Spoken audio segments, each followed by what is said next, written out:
good morning po. Nandito po ako sa labas ng bahay. Dito po ako sa labas ng bahay namin.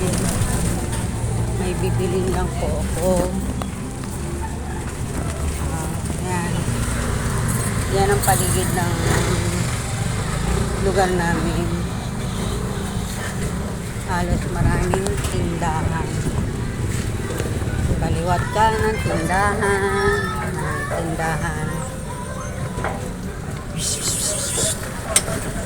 Maraming tindahan dito, kaya doon po sa eskinita namin marami na rin ang kalaban tindahan.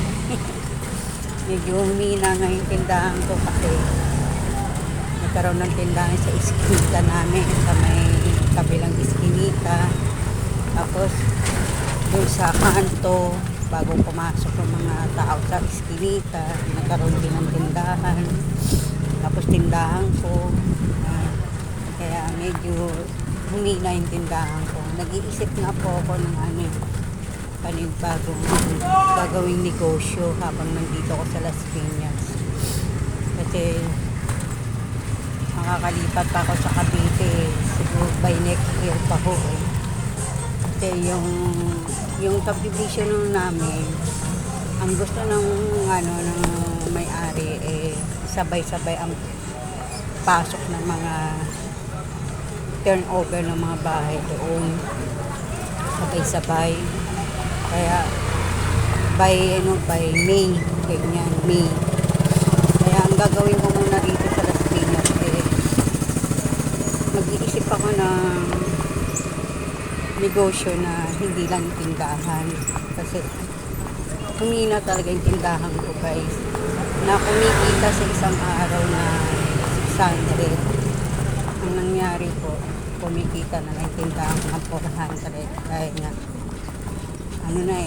apat ang tindahan sa eskinita namin na dati 2 lang kami, ngayon apat na.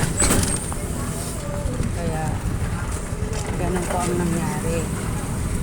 Kaya hintayin ko lang umalis yung bunso ko, sumakay ng barko.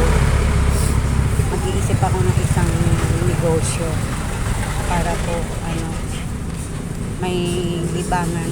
Kasi sa totoo lang, guys, pag nakakulong ka sa bahay, nakakainip din.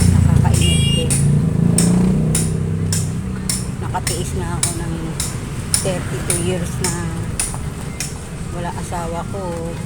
Puro pag ninegosyo lang iniisip ko. Nakakainip talaga sa bahay dahil sa totoo lang. Kaya ngayon ay may kalaban ako sa tindahan doon sa eskinita namin. Kaya magtitinda ako ng mga parang shake.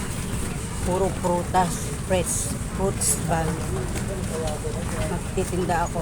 Kailangan ko lang ng mga material, mga blender, mga lalagyan, yan. Hintayin ko lang yung bulso ko makasakay ng barko. Yan ang iisipin kong negosyo.